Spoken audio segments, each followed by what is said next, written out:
Never have there been more beautiful words spoken than "The Daily Wire is on its way out." Fast forward, or I should say rewind, my bad. Rewind 3 years ago, and the Daily Wire was an unstoppable titan of right-wing media, of right-wing media. Matt Walsh was having movies literally air in theaters across the country about like how racism isn't real and trans people don't exist. Ben Shapiro might be one of the most recognizable political speakers and debaters of all time.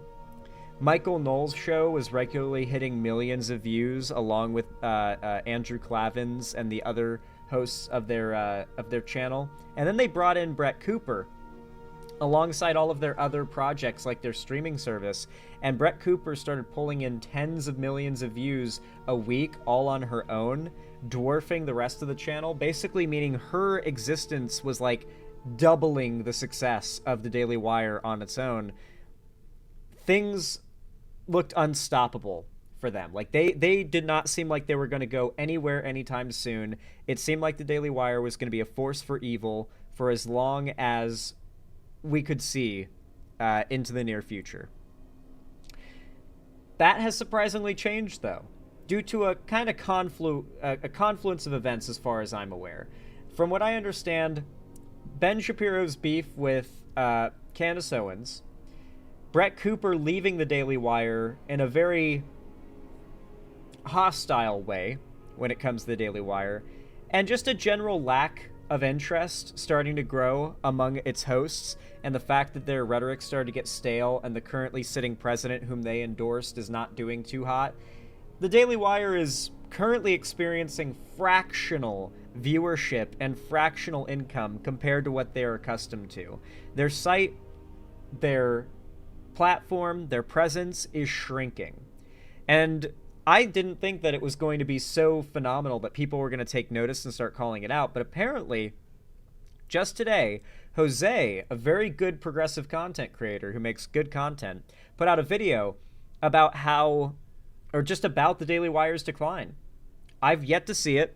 We're not going to watch all of it because I don't want to just steal the content. There will be a link down below, linked at the top of the description, to the original video, which I highly, highly recommend you go leave a like, a thumbs up on, and comment on as well. Likes and comments both are the best way to support content, so if you do it for them, it really does help, and hey, I wouldn't be upset if you did it for me as well. But let's go ahead and check this out. I'm really curious to see the details and what Jose has found out about the decline of the Daily Wire. I'm sure he'll go into data and like track it based on like time passage, because I didn't follow this all that closely. I just saw that, damn, these channels are pulling really bad numbers lately. So how did we really get here? I can only guess. So let's find out how. Things are not going well at the Daily Wire. They're losing talent, laying off staff, and their CEO, Jeremy Boring, has resigned. With all the rumors swirling around the company, I think it's a good time to take a look at how they got here and just how bad things may be. Let's start with the beginning. The Daily Wire launched back in 2015 from the humble beginnings of being cooked up in Jeremy Boring's pool house. Boring and Ben Shapiro would start the Daily Wire through their LLC, Bentkey Ventures. The Daily Wire found early success marketing its content on Facebook, where Ben Shapiro in particular gained a large following. The outlet got massive engagement for its articles, often dwarfing news outlets like CNN and HuffPost. However, an investigation by Popular Information detailed how much of this engagement was driven by sock puppet accounts that hid their affiliation with the Daily Wire to help spread their stories. Although yeah, this has always been part of their game. That's why the massive improvements in the technology of like bots and AI has been so beneficial to the right more so than the left. The left is organic. The left doesn't create bot swarms to falsify a appearance of popularity and an appearance of a popular sentiment.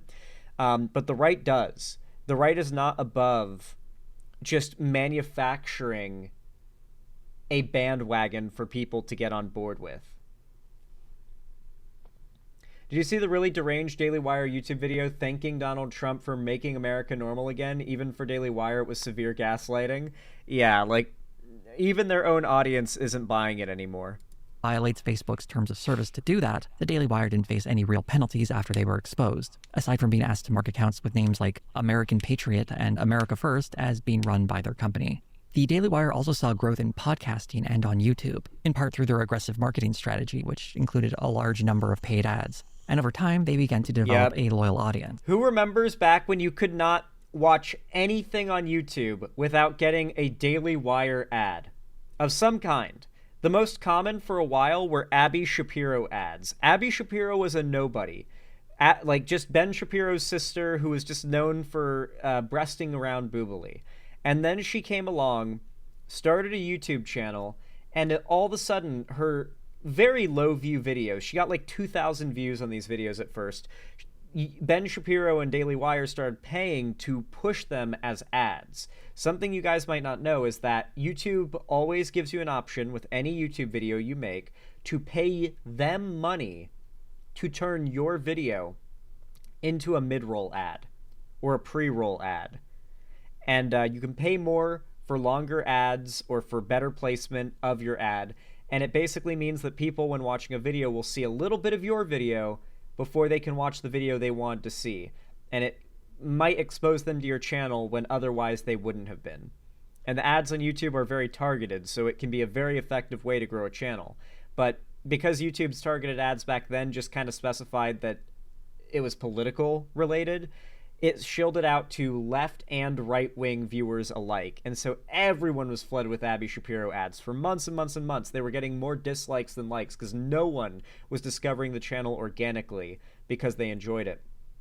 Until eventually, the ad flood was enough that she was able to gain a core fan base large enough that she could actually start pulling real positive viewership on her own. But like, we watched as the Daily Wire astroturfed a figure into prominence just using money. Like, it's all it takes. If you have enough money, you can make someone a prominent figure. They did the same thing with Brett Cooper, but she actually blew up. They later launched a subscription service where they provided members with exclusive material. And for the first few years, things were looking very rosy for the company. By 2022, the Daily Wire seemed to be reaching its peak. They celebrated by renaming their subscription service Daily Wire Plus, and it had gained hundreds of thousands of new subscribers throughout that year. According to Jeremy Boring, revenue figures were projected to be reaching $200 million. That money was used to sign high-profile talents such as Jordan Peterson and Candace Owens. In short, things were looking very good for the company. At some point, things began to take a turn. It's difficult to say exactly where this was, since the Daily Wire is very selective with the metrics it makes public, and there are many different parts of this company to consider. But I want to highlight a few of the reasons I think the Daily Wire is in some trouble right now. I believe the first major catalyst was the company's foray into the world of movies and television. Many of the people at the Daily Wire have, at various times, tried... That's fair, and it might have been a massive financial, sink for the company. But didn't Am I Racist and What Is a Woman do pretty damn well? Like, it was depressing as fuck, but especially Am I a Racist came out in a lot of theaters and did really well. Unlike Ben Shapiro's movie he attempted, Matt Walsh's foray into movies has actually been very successful financially. Yeah, it actually did do well, Sean. So, correct me if I'm wrong. People can look into the numbers and see if it, broke even or did well. But from my understanding, that movie... it went so viral, it brought a big wave of people to the Daily Wire when it came out. Tried to make it in the world of entertainment. Jeremy Boring had produced and written several shorts, Ben Shapiro was an aspiring screenwriter, Michael Knowles was an actor, and Andrew Klavan has writing credits for a few produced movies. Their levels of success varied from no success at all to a modest amount of success, though none of them seemed satisfied with what they have achieved. They would often voice complaints that it wasn't so much their lack of talent that held them back, but rather a bias against conservatives in Hollywood. In his 2011 book, Primetime Propaganda, Ben Shapiro describes his experience of nearly getting a job as a screenwriter. For those unfamiliar with Shapiro's history, as a young conservative, he had a column and had written a few books. For his fourth book, Primetime Propaganda, he used that public profile to obtain access for several interviews with various studio executives. In that book, he describes a brief story about how he had a small opportunity to become a writer in show business. Apparently several scripts he had written were read by studio executives and agents, and he, as a talent, was being shopped around town for a potential job. Eventually, though, his agent dropped him because of his existing writing credits, marking him as someone that people in the entertainment industry wouldn't want to work with. I should point out that one of the books Ben Shapiro had written was titled Porn Generation, How Social Liberalism is Corrupting Our Future. More than just a provocative title, that book is also an absolutely wild read. I've never read something by a 21-year-old that calls so many female celebrities whores. There's a real incel... Wait, holy shit. Dude, is there like an audiobook of this? That's crazy. I love the little like the piercing around the O. Like Ben Shapiro's entire brand has always been, and it's not disingenuous. He is the little virgin nerd incel guy who can't get laid, who's like super like narcissistic and thinks he's the smartest guy in the world, has a massive Napoleon complex, and unironically thinks that a wet pussy means something's wrong. Sell energy to all of it. And a producer for a show like The Good Wife might not want one of its writers having a credit like that on their resume. Here's an excerpt from the book describing a performance at the 2003 MTV Video Music Awards. The video is going to be playing alongside his words. Zan, body jewelry isn't sex-related, Zan. I'm very aware that body jewelry is not necessarily sex-related, but to someone like Ben Shapiro, who's so, like naively minded, like purposefully so, when he sees like someone with a nose piercing, he assumes it's a sign that they're like a sexual degenerate, right? Like that's the way conservatives think. Like tattoos and piercings means degeneracy.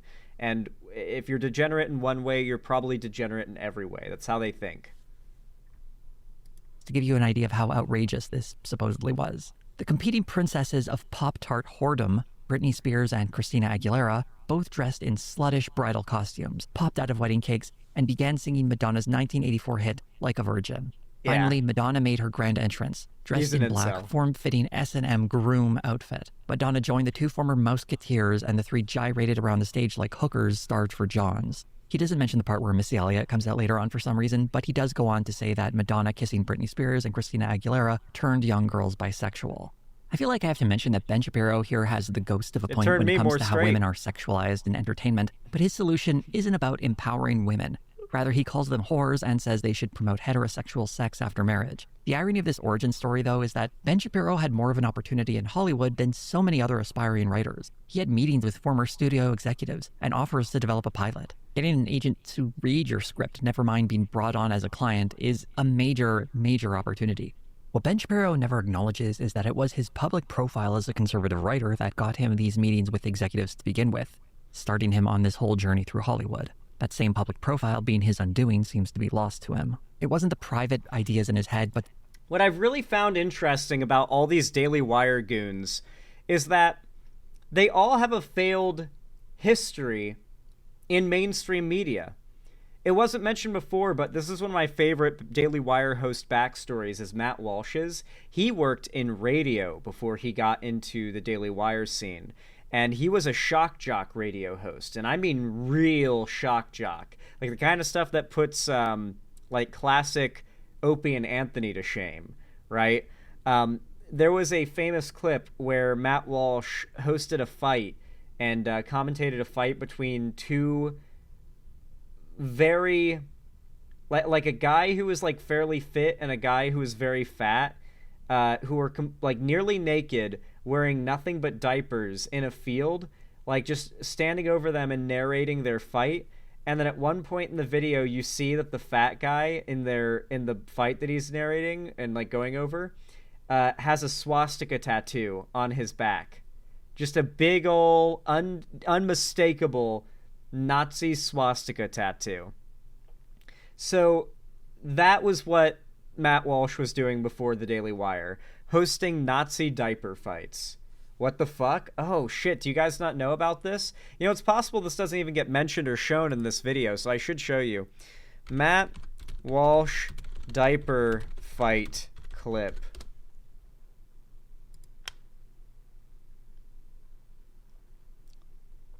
Doesn't surprise me so few of you guys know about this because it's just not commonly talked about.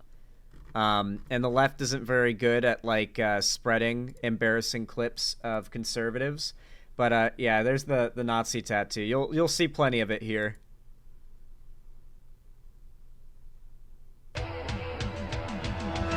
It starts with some copyrighted music, so we're gonna skip that.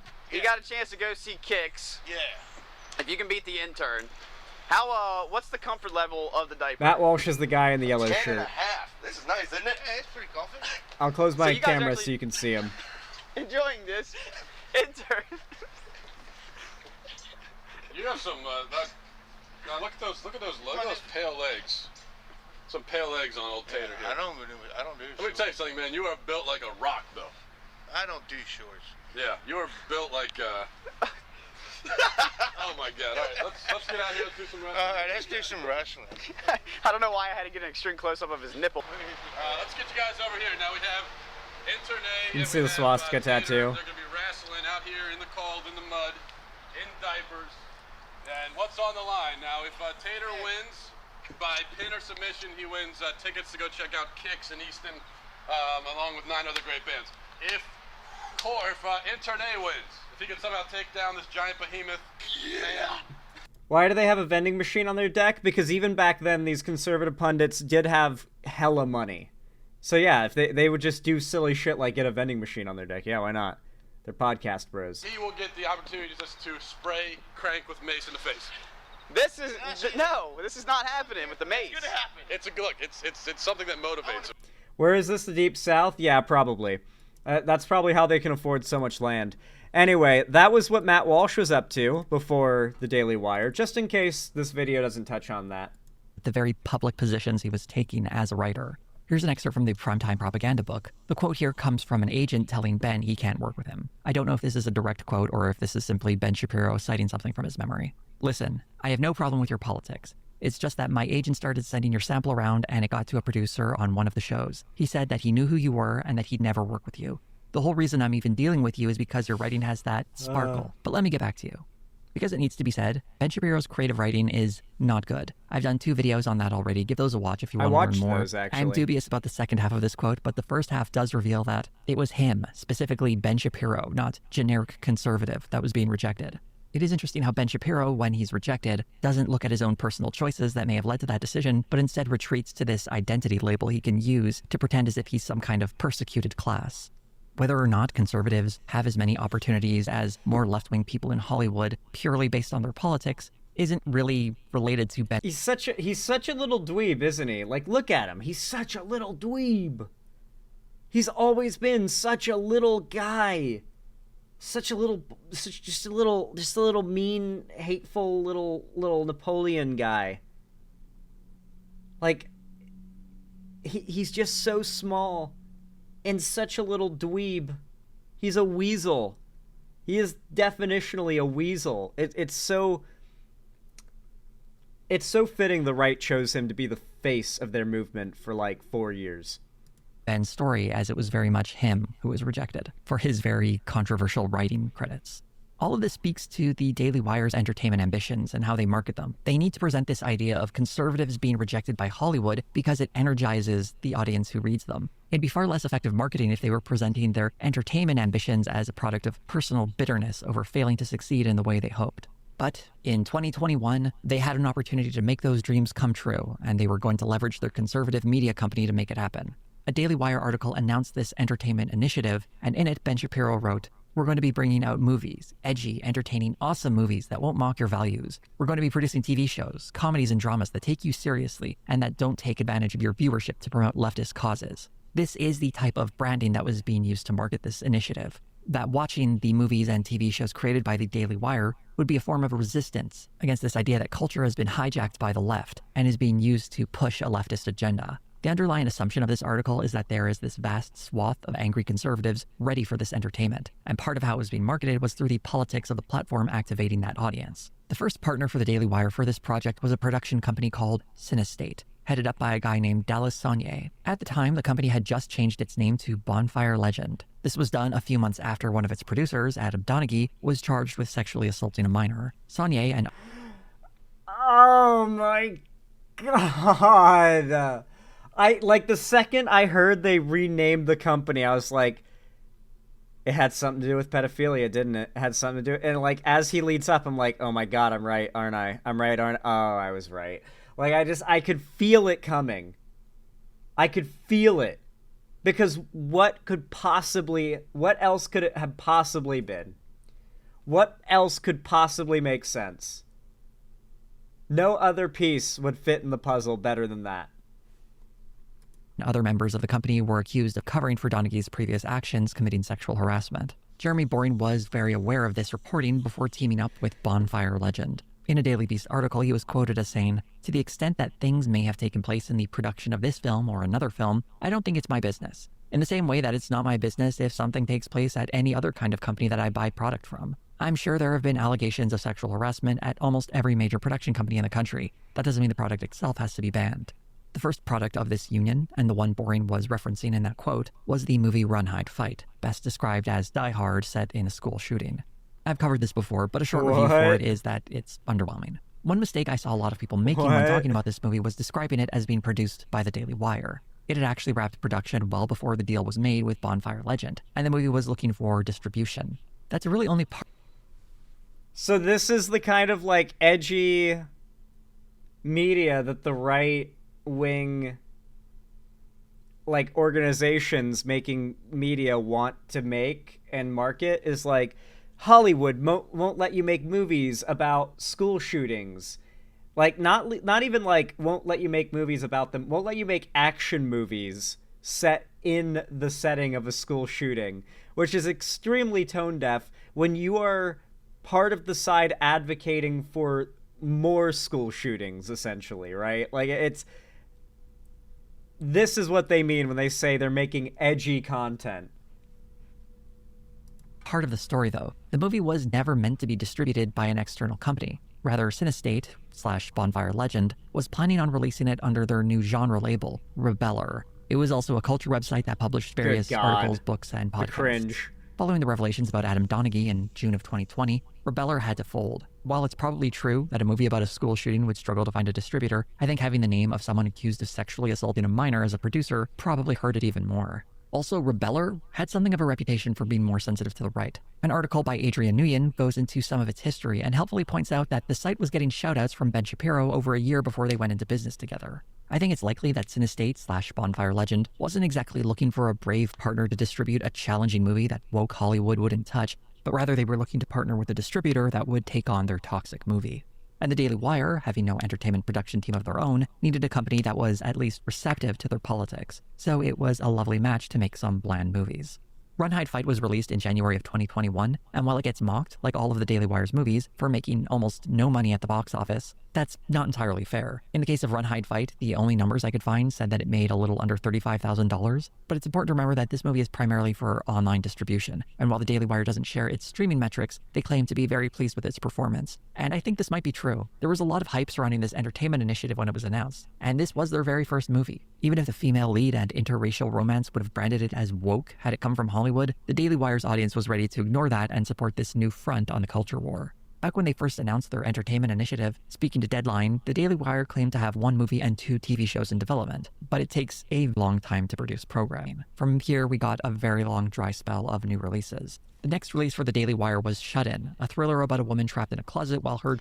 It really is wild to me how we're in this area right now where the right has so much prominence, power, and influence online that they're building media organizations. And I'll make this argument. I made it yesterday on stream that we need to build a culture within left-wing spaces online around rabid support for progressive activists and figures, right? Whether it be someone like Marcy Rankton and her goal of getting attention on her legal case with the state of Florida for being trans and using a women's restroom at the Capitol, or if it's a progressive content creator and engaging with the content, leaving a like, leaving a comment, hint, hint, nudge, nudge, but on all of your favorite progressive content creators. It needs to be a cultural thing that we make out of it and people argue with me but what about Midas Touch? What about Luke Beasley? What about Brian Taylor Cohen? The scale difference here is insane. When these conservative media outlets are at their peak, they're making movies and airing them in theaters. The largest progressive figures, at best, sometimes pull 1 million views on a video. Sometimes they'll hit 1 million. It's whoa, that hit 1 million. That is worlds apart in terms of the level of reach and influence the left and the right have. We have a hard uphill battle to fight. Not only are platforms now actively abetting right-wing content creators and suppressing progressive content. I know this for a fact. But on top of that, the right's content is naturally conducive to anger. Like all right-wing content is meant to upset the person who reads or watches it.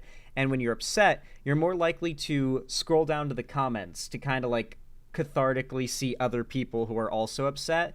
And that also increases the chances that you'll comment, maybe even like the video out of spite against whatever it is that upset you. This is why the right has such high rates of engagement to their viewership ratio on videos, and why, naturally that means the algorithm pushes their shit so hard that many of you probably regularly have conservative content in your recommended, even though you clearly aren't interested. And it's because their success overwhelms the algorithm so much that even progressive figures get right-wing content shoved down their throat. Or progressive viewers get right-wing content shoved down their throat. Yep, and of course they'll weaponize bots too. So we really have to lock in as like a broader online community when it comes to trying to compete against what the right has going, because we have nothing like what the Daily Wire was in its prime. Drug addict X threatens their children. Whereas Run, Hide, Fight was a finished product that the Daily Wire distributed, Shut-In was the first movie they took a hand in producing. The script had been found by Dallas Sonye, and originally Jason Bateman was attached to direct. But the pandemic threw the project into disarray, and it ended up at the Daily Wire instead, with DJ Caruso now directing. This is probably the best of the Daily Wire's movies insofar that it's fairly average. The first two-thirds I would even describe as good, until it's let down by a very messy ending. There was some controversy surrounding the movie, as it included Vincent Gallo, who hadn't appeared in a movie since 2013, in part because of his behavior online, making various bigoted remarks, such as saying women shouldn't have the right to vote. On the business side of things, the Daily Wire did make one choice that seemed a bit odd. Of course. That was to first release Shut-In on YouTube for free. It would air as a live stream, and anyone who missed that live stream or wanted to watch the movie again would have to sign up for the Daily Wire subscription service. They had actually done this for Run, Hide, Fight as well, although that movie had already premiered at the Venice Film Festival and had a very limited international release. That led to a write-up in Deadline where the strategy was briefly described like this. The film is also being sold to international distributors by Voltage Pictures. Those buyers may not be thrilled by the update. Jeremy Boring explained that the stream would be limited to the US only, though I'm not sure how successful that was since I was able to watch that just fine in Canada. It's possible viewers of the Daily Wire might have had a hint on where to get a VPN. We use ExpressVPN. The only numbers I could find for Shut-In put its box office at roughly $715,000, which is actually the most a Daily Wire movie has made at the international box office. The broadcast on YouTube first strategy would be used again for their next movie, The Hyperions. Like Run, Hide, Fight, this is another movie that had been produced prior, but failed to find distribution. There isn't much to say about this one aside from it being pretty forgettable, and that since none of the actors involved had any idea it would be on the Daily Wire, we don't have to hold it against Cary Elwes or anybody else. What's probably most notable about this initiative so far is just how— What's so cringe is when they get, like, an actually decent, like, known C-list actor for one of these projects, you know?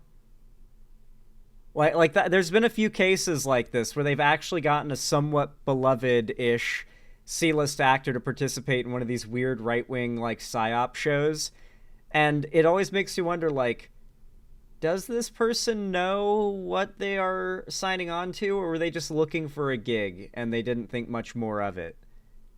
Like, it makes you wonder. A little impact it made. Unless you're a longtime viewer of this channel, or like digging through my older videos, you've probably never heard of or don't remember any of these movies. This isn't really a surprise. It's incredibly difficult to break through to mainstream attention in the movie space. But considering the money being spent, the Daily Wire was falling well short of its lofty goals. In spite of Shut-In and the Hyperions landing with a thud in the first half of 2022, the Daily Wire was still riding high. It began releasing publicly numbers of its subscriber count and total revenue, declaring that it had 600,000 subscribers and revenue was projected at $100 million. By the end of the year, these numbers would be revised to over 1 million subscribers and up to $200 million in revenue. The movies I mentioned likely weren't fueling most of the growth. In fact, what was fueling that growth was almost certainly the June 2022 release of the Daily Wire's biggest success, Matt Walsh's What is a Woman? According to comments from Dallas Sonye, who produced the movie, its budget of $1 million was returned roughly 30-fold, and it became the most watched thing on the Daily Wire. The movie's budget was returned more than 30 times. What is a Woman by Matt Walsh made 30 times its budget. $30 million it made in a month. God, I hate Matt Walsh. Well, thankfully, we're talking about their downfall. But like, yeah, people in chat were doubting when I said like, didn't What Is a Woman and Am I a Racist do really well? It was like in theaters all across the country. I saw theaters that were airing it in real life, and yeah, clearly it did. Like it actually did do pretty well. Plus platform. This movie didn't exactly come out of nowhere, as anyone who was on YouTube at the time remembers just how ubiquitous the ads for this movie were. The Daily Wire always aggressively marketed itself, with some public examples of spending being tens of thousands of dollars for high-profile articles on their website. This movie almost certainly had a lot more. Wait. The Daily Wire spent at least $35,000 promoting articles in the Depp Heard trial, most of them with a clear bias against Heard. Dude, I really do want to do like a deep dive one day once the Johnny Depp Amber Heard stuff has been forgotten by the grifters and the ideologues, to really deep dive that shit. Because from my understanding, it's a lot more complicated than the common narrative let go. I'm pretty sure Amber Heard is like a shitty person, but I'm pretty confident that there is very strong evidence that Depp is an abuser. There's a reason why like it took multiple lawsuits for Depp to succeed at like suing her for defamation. And he like went so far as to do it in the UK, where it's easier to sue for defamation than in the US, where he failed. Like it's just, there's a lot of little details to the story that I do know that make me think there's got to be more to this than just like, yeah, Johnny Depp was framed by that evil lying bitch. Seems more complicated. Thousands of dollars for high-profile articles on their website. This movie almost certainly had a lot more than that spent on advertising. Whatever the cost that went into promoting the project, though, it certainly paid off. While the movie itself is a giant pile of anti-trans misinformation, it was undoubtedly a success for the Daily Wire, and you'll notice it's far closer to what made the Daily Wire famous in the first place, providing a polished sheen to conservative talking points, creating something that looks like a documentary but isn't much more than an op-ed written by someone with a childlike understanding of science. This is what their audience wants. On the other hand, there was another June 2022 release from the Daily Wire that was far less successful. The movie Terror on the Prairie, starring Gina Carano. This Western was meant to be Carano's big debut in a starring role following her dismissal from Disney after she compared being conservative in America to being Jewish in 1940s Germany. Carano had made those remarks in 2021 and was quickly signed by the Daily Wire to star in 2 movies for them. The first movie was supposed to be titled White Knuckle, but it was put on hiatus after COVID vaccine requirements for filming led to Carano pulling out. Instead, the Western Terror on the Prairie would be developed instead, as it was shooting in Montana, a state with less strict regulations on vaccinations for a film set. The deal the Daily Wire made with Carano seems to have been a very bad one. Aside from her Western making almost no impact, the cost of starting up production on another movie, only for Carano to cancel because of vaccine requirements, was a complete waste of money, especially since the movie was never made at all. The juxtaposition of Terror on the Prairie and What Is a Woman say a lot about this company, though. One was an attempt to make a mainstream feature, the other a pseudo-documentary for their conservative base. The first movie was a flop, the other was a success. It should have been a hint as to what path the Daily Wire should be focusing on. Instead, they would continue to try walking down both. At the end of June, the Daily Wire hosted a massive presentation where they announced Daily Wire Plus, a rebranding of their subscription service, I suspect to sound like Disney Plus. The initiative included a new deal with PragerU and signing Jordan Peterson as a talent. This event, hosted at this large theater, was the Daily... Like, before this all started to fall apart, this shit was on the fast track to being, like, a household name level media brand. When I talk about the left needing to lock the fuck in if we ever want to counter the right's, like, reach... When I talk about the right's reach, it's this that I'm talking about. The fact that we have nothing even close to this level of reach on the left. Like, there's nothing. There is nothing. Not on the internet, at least. Wire at its peak. Its subscriber count had nearly doubled that year, and its revenue was following in suit. Immediately using all that money to expand seemed like a great idea, but they vastly overestimated their ability to grow. After Terror on the Prairie, we wouldn't get another original movie from the Daily Wire for 1.5 years. And so far, it's the only one we've gotten since then, and that's the movie Lady Ballers. This anti-trans movie is the most cynical admission of what the Daily Wire's entertainment division would devolve into, playing to a conservative audience as the Daily Wire staff act out their Hollywood ambitions. The animated series Mr. Bertram is more of the same. While earlier efforts were mostly forgettable, these newer ones are outright embarrassing. It's a clear example of amateurs producing long, boring comedies about sad men giving off intense divorced guy energy. That being said, though, in the case of Lady Ballers, Jeremy Boring would describe it as the second most watched piece of content on Daily Wire Plus. As Yeah, this miserable as that movie did movie may really be, well, much too. like What is a Woman, it reflects what this particular audience wants. Yeah, that movie did really well, and I know it was like in theaters all over the place.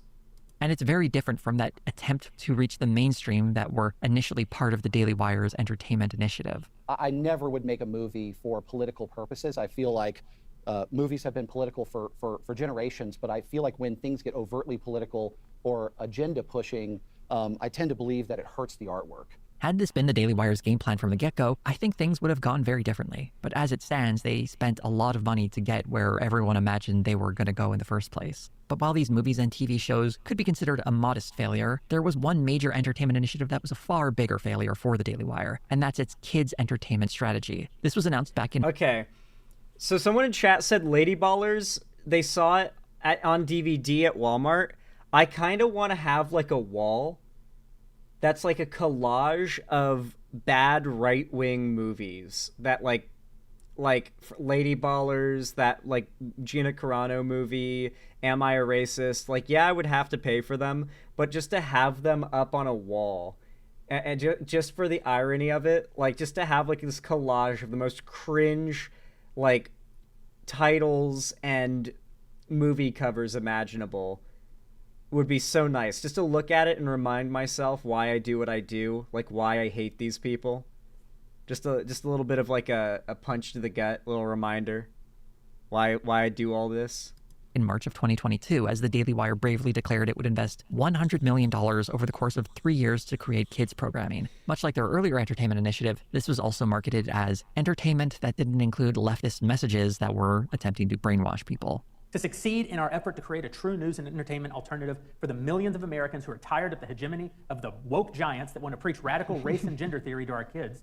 We're not here to teach the kids in the guise of entertainment. This is entertainment with a capital E. Rob Schneider is a true entertainer. After this announcement, it would be a year and a half, October of 2023, before we saw this kids streaming service, Bent Key, come to fruition. There was a minor bit of controversy when the streaming service's flagship series, fake Bluey. Chip Chilla, was accused of being a Bluey ripoff. New TV series Chip Chilla is being dubbed a bootleg Bluey. There were also fears that these shows would contain conservative brainwashing that were largely overblown, as most of these programs were bland, generic kids' entertainment. After the launch of Bent Key, no one really paid much attention to its lineup of original titles and licensed kids shows. I kept an eye on it myself to see if its metrics ever... Every one of these right-wing companies want to be, and if they want to be it, they need to follow exactly what it does. They all want to be Chick-fil-A. Think about it. Chick-fil-A is a company with such a cult following of people that love their product that I know trans people who love Chick-fil-A so much they still eat it despite the company's like rabid anti-trans, anti-gay position, and their nickname for it is getting some transphobe chicken. Because it's just that good of food. Their service is notoriously good because they have such strict rules about like what their employees can do and how they have to act. And so if you ever go to a Chick-fil-A, you have these very kind, nice employees, right? And so it kind of makes people feel like maybe we do need to make fast food workers really just keep them whipped into shape like Chick-fil-A does. And it creates this vibe of like, you're supporting hate, but you're also, it's not so much that that's what it's about. It's about the fact that you don't care that you are, because the product is so good.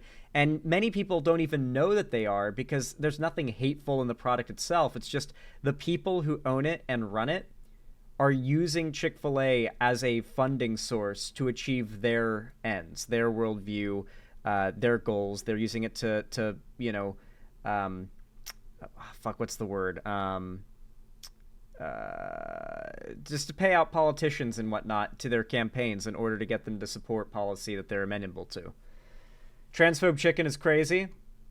It's the same as rolling in Harry Potter. Oh yeah, it's a good one as well. Like, Harry Potter is so widely beloved and has no real blatant political like messaging really. Like anyone can enjoy Harry Potter. And if you dislike J.K. Rowling and her politics, and thus you dislike Harry Potter, you just kind of look unhinged and insane. Like, being a J.K. Rowling or a Chick-fil-A is what all these conservative outlets should be trying to do if they want to be untouchable. changed, and the few I could spot weren't particularly encouraging. When it first dropped, there were a flurry of downloads for the Bent Key app, and these were almost certainly largely members of the Daily Wire audience with kids or those who simply wanted to support the platform. Man, just according to the chat, a lot of people don't know. For those who don't know, Chick-fil-A is an extremely, Christian company. Down to... There's a lot about Chick-fil-A I would love to rant about if we had the time, but, Chick-fil-A, for one, it's not open on Sundays because most, if not all, of their employees are Christian, and so, the idea of Christianity is highly built into their work stuff. There's a lot of Christian iconography, and, they're hyper-evangelical with, their workers and the training and everything. It's just a very, Christianity-oriented company, and a lot of the money goes to funding mega churches and political causes for the right, to the point where I think there was a big drama that, back in the 2000s, Chick-fil-A was funding conversion therapy, aka conversion torture, for gay people. And so, yeah, it's Chick-fil-A has, some skeletons in its closet, and people don't care. Gay and trans people will still pay that company despite knowing what they do because their product is just so good, and it's so easy to forget how hateful the people who you're paying are when you're enjoying their good chicken and waffle fries. While the Daily Wire wouldn't release how many people had subscribed to it, we could at least check the Google Play Store, which had the slightly vague metric of 50,000 plus downloads listed on the app's page. The Apple Store likely had similar numbers, as the app had similar reviews on both storefronts. It would be over a year before that number went from 50,000 plus downloads to 100,000 plus downloads. In all likelihood, there are probably less than 400,000 downloads for this service, and we have no idea how many of those free downloads led to someone actually purchasing a $100 annual subscription. Even if every single person who downloaded the BentKey app purchased a $100 subscription, that still wouldn't even reach half of the 100 million that was pledged for the service. But the real kicker here is that these numbers and estimates I'm giving are way too generous. Because while it's true it does cost $100 for new subscribers who are getting BentKey for the first time, if someone is an existing Daily Wire Plus subscriber, they got BentKey for free. With BentKey's download numbers dwarfing the subscriber count of Daily Wire Plus, we could only really guess at how many Daily Wire Plus subscribers got BentKey, but I imagine since they were the first ones to hear about it and most of the downloads for this service seem to come in its first month, most people who are using this service aren't paying for it. I doubt there's any way this massive investment... Yeah, to be fair though, that was probably the intent, is that BentKey was essentially the kids' part of the Daily Wire Plus app. So if you're a parent and you have Daily Wire Plus, you just throw on BentKey for your kids so they get their dosing of conservative propaganda for children. Get them affiliated with the brand. Made any sort of profit. In fact, it almost certainly cost the company millions, if not tens of millions of dollars. The irony here is that as a streaming service offering entertainment, BentKey shows a lot of lessons learned. One of the biggest problems with the Daily Wire Plus, presenting itself as some kind of hub for entertainment, is that it only has a few movies. The overwhelming majority of the stuff on there are conservative documentaries or video versions of their podcasts. In short, it's for people who want conservative news commentary. Sticking a couple of movies on there isn't going to make someone think they should get that instead of Netflix unless they want that conservative news commentary. No one signs up to Netflix to watch one movie a year. That part only happens when you forget about your Netflix subscription and it auto-renews because you keep forgetting that you have it. BentKey actually made an attempt to provide volume, with a decent number of titles at launch. Of course, it was hurt by the fact that no one really knew what most of these titles were. And with services like... Dude, every one of their shows is a ripoff of something. There's no way this show's not a ripoff of Bear in the Big House or whatever it was called. What was it? What was that one show called? I remember, I've got, ancient, buried memories of watching this as, a toddler. There's this giant, bear. There's a big cat. I think it was, Bear in the Couch or something. Bear in the Big Blue House. That was it. Yeah, that one. Is this not, blatantly a ripoff of Bear in the Big Blue House? What we're seeing right now, that's the vibe I'm getting from the clips we're seeing of this puppet show type thing here. There's no way that's not what they're ripping off, right? The fact that no one really knew what most of these titles were, and with services like Disney Plus actually having shows and movies parents have heard of, there's no reason to take a chance on a streaming service with shows that have no cultural footprint in your primary market of the United States. The one high-profile show they did eventually add to the BentKey service was the original G.I. Joe cartoon, which is something people have at least heard of, although it seems like it's more for dads looking to relive their childhood than something a kid would be into.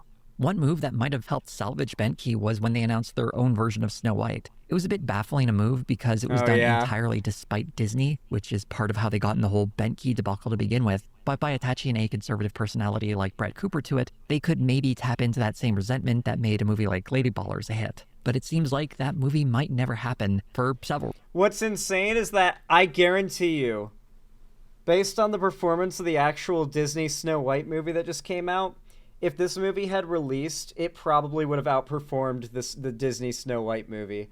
And if that had happened, I don't think the right would have ever let that go. I think we'd be hearing about the time that the Daily Wire outperformed Disney until the day we all died. Like, they would never drop it.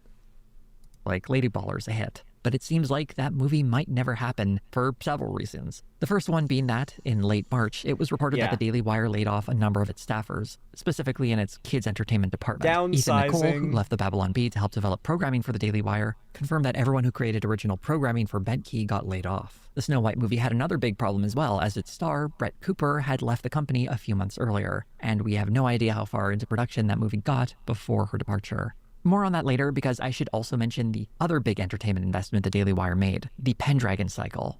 The rights to produce a series based on the Pendragon cycle books was announced in 2022, alongside a new plan to adapt Atlas Shrugged. The Ayn Rand adaptation hasn't been mentioned since, but we have seen Jeremy Boring go hands-on to direct the Pendragon cycle series. The various production diaries that have been posted online reveal a very expensive production. There's a big crew, stunts, special effects, and all the requirements that make TV productions of fantasy shows so expensive. This series is a very big bet. It was originally scheduled to come out in late 2023, though that release date has been pushed back. And dude, that will be that's gonna be a bankrupter right there. This show / movie, whatever, is not gonna do well. Like, fantasy media is awesome. I love fantasy media, but like a lot of people, and it's so weird, but normies do not like fantasy unless everyone else has already vetted it as good. I know this sounds like a weird take, but it's true. Like, the average normie, especially like post 30s, when they see a show or a movie that takes place before cars existed, they think of it as like a period piece, and immediately negative connotations are associated. And so shows like Game of Thrones, The Witcher, the Lord of the Rings movies, if these weren't already so hyped up culturally before they dropped, they would not have done as well. A really good example of great fantasy media that failed to perform very well in the box office because of this trend is the D&D movie. The Dungeons & Dragons movie that came out a couple years ago. Nothing but praise from those that actually watched it. What's wrong with period pieces? Do I sound like I think there's anything wrong with period pieces? I'm literally complaining about the fact that normies see that shit, and unless it's being widely talked about and it's like really popular and everyone's seeing it and vetting it, they just shrug it off because they think it's going to be boring or just something that doesn't vibe with them, I guess, right? Like, there's a very weird brain dead tendency among general audiences to not like movies that take place in a time with no cars. You know, I don't quite get it, but yeah, no cars, no guns. Average, like, general audiences are going to need a lot to bring them in. Same with the Warcraft movies, and I think it's an American cultural thing. The Warcraft movie did absurdly well in like China, for instance. Like, general audiences just were like, "Oh, this looks fucking cool. Let's watch it." And so like, it's just an American cultural thing. I don't think this project they are working on is going to end up doing well, and based on how much money they put in, it's going to be bad when it doesn't pay out. As of early 2025, there's still no sign of the series. Similar to Benke, the Pendragon cycle appears as though it's a passion project for Jeremy Boring, something he personally championed and invested enormous resources into. Boring's departure from the company, I suspect, has something to do with all these massive investments and their limited or non-existent returns. The Pendragon cycle in particular looks to be a massive money sink. The show would need to be a breakout hit for it to be in any way profitable for the Daily Wire, and I suspect that simply isn't going to happen. Also, it shows us the Daily Wire hasn't fully learned the lessons it needed to from Lady Ballers. Its audience doesn't want mainstream entertainment. They want conservative coded movies that speak to their biases. In essence, they want a right-wing version of what they imagine Hollywood to be. It's not that they hate political messaging in entertainment, they just want it to be their political messaging. One of the big assumptions... This is so true. I think one of the best examples of a show that pulls off the being an actual like shows in media that pull off being a piece of media while also like not even pushing but just vaguely reinforcing a conservative worldview. My favorite example is the show Landman. If you've ever seen clips of it on YouTube Shorts, like one of the most viral clips is where the main character is like debunking green energy. He's like, you know how much petroleum oil goes into making one of them there windmills? You know how many birds they kill? You know how much petroleum it takes just to keep them maintained, just to keep them oiled up? Them there windmills, that whole green energy thing is the biggest scam that I've ever seen. Like, and you think that's subtle? No, that's subtle enough for conservatives. Like, conservatives love woke media as long as it's woke for the right.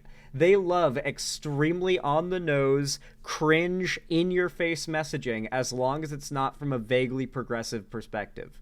They love that shit.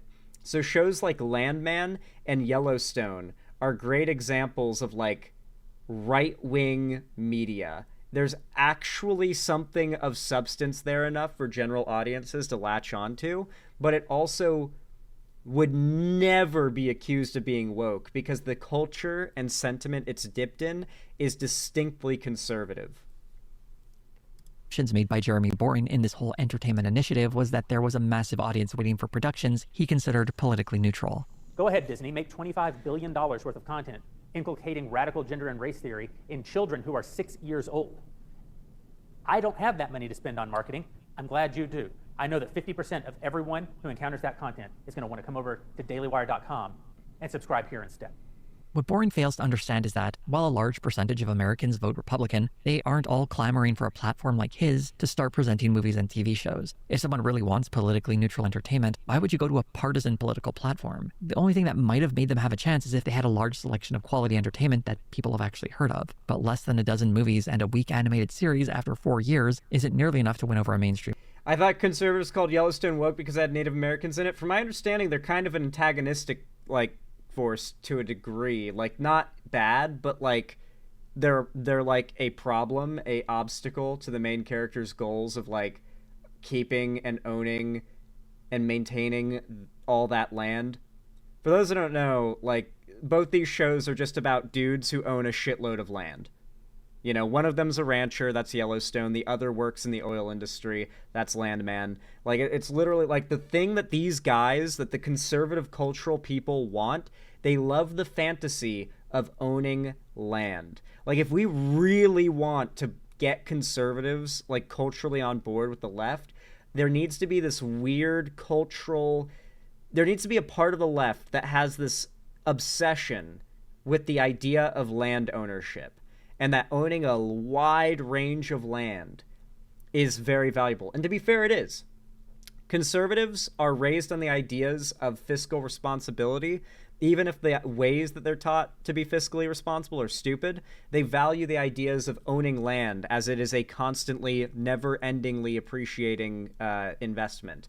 They value things like the gold standard because they think money having a physical... resource that it's tied to in weight for its value, it means more than like the market having an agreement upon a certain type of money's value, or its spending power. Like, they have a very weirdly old-fashioned, idealized mindset. And so if you want to get conservatives to like jump onto a piece of media, or even normie, right-ish leaning people, you create a show that's about the fantasy of owning an insane amount of land. They love that shit.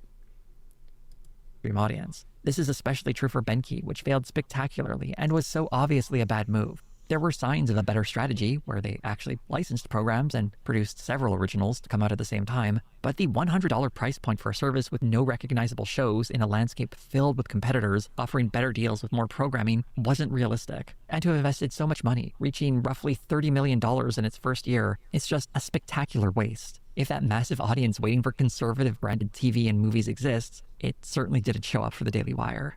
Investing into money pits like entertainment weren't the only mistakes made by the Daily Wire. Their terrible management of high-profile personalities was also another mistake. There was a minor blow-up in early 2023 when Steven Crowder went public with a contract he considered unfair that the Daily Wire offered him. I forgot about all this. Blew over when footage of Crowder being verbally abusive to his pregnant wife before they eventually divorced surfaced. There were a few elements of this feud between Steven Crowder and the Daily Wire I want to highlight, particularly a phone call he recorded with Jeremy Boring about a contract he was offered. It gave us some insight into the Daily Wire's hiring policies. Bench talent, young talent, they don't get deals like this. So they don't get deals that... They can be wage slaves for a little bit, come over and make a salary and grow their brand. This is an important bit of information that gives us a sense of how the Daily Wire treats its talent, particularly its new talent, paying them slave wages while their online identity is being built, and then possibly offering them a bigger contract down the line. Steven Crowder's initial offer had a staggering dollar figure of $50 million over 4 years, a fact Crowder didn't share at the time. Yep, I've pointed to this contract as a great example of what the right has going on. Their big figures they offer each other contracts of tens of millions of dollars for exclusivity for like a year. Imagine you're an online figure whose job is to make conservative comedy, and another conservative organization wants to pay you $50 million to do more of that, but for them too. That is the level of money and power and reach that these people have behind the scenes. And then on top of that, we know they're getting funded by like the Russian government for millions of dollars on top of that. Like, I will say it feels like an impossible battle as a progressive content creator, you know? Like, I practically live paycheck to paycheck the whole time that I've done internet content. And the whole time I've done internet content, the space has been dominated by people who are taking contracts for tens of millions of dollars and getting paid by Russia. You know, it's like, it's demoralizing, right? Because the left does not have, like, the resources to counter this type of takeover, right? Like, how do you counter this when all that matters in the landscape of changing people's mind is how many people you can reach? When, like, money and power equals more reach, how do you just manifest more reach? How does the left solve that problem? It's a very unfortunate dilemma, but I'm glad to say this time around, it seems like luck was just in our favor. Karma came around, and the Daily Wire just ended up destroying itself in the end. And right now, we're just kind of sitting back and watching as the entire company crashes and burns. It's downsizing more by the week. Like, we're finding out more layoffs happened every week. They're canceling more and more projects. Their biggest creators, like Ben Shapiro, are getting less and less views with every upload. It really is insane to think that they were on top of the world 2 years ago, and now they're at the bottom of the barrel. Goes to show how quick things can fall even when you do have all of that power and influence online. At least there is a happy ending to all this, you know? At least there is a happy ending. Anyway, if you enjoyed this segment and you found it interesting and you watched all the way to the end and want to let me know that you did, consider commenting down below. It's supposed to be wet, Ben. Comment that. It's supposed to be wet, Ben. Comment that. And you can also leave a like as well. Comments and thumbs up really do help the channel and the algorithm. It really does mean a lot. And you should also consider hitting the subscribe button and ringing the bell icon to turn on all notifications so YouTube actually tells you when I go live or upload a new video. You should also do the same for Jose, who uploaded that video we just watched. It was very good, though we did not watch all of it. I highly recommend you go see the rest of it in your own time, and go leave a like and a comment as well. Of course, if you want to see more from me on other platforms, you can follow my social medias linked down below in the description, including my Instagram, Twitter, TikTok, all that good stuff, especially my Discord server. That is where you want to be. I host gaming events, call-in streams, and movie nights there every week on Fridays, and you won't miss a thing as long as you're part of it. Link down below, as always. And finally, if you want to support me directly, financially, help me keep the lights on and a roof above my head here at the Xander Hall studio, then please consider donating, subscribing, or gifting a sub to someone else on the website, xanderhall.com/live, or support me through YouTube, Twitch, Streamlabs, Stream Elements, Patreon, or buy some custom Xander Hall merch through the Streamlabs link down below. Regardless of how you support me though, thank you so much for watching, and as always, have a good one.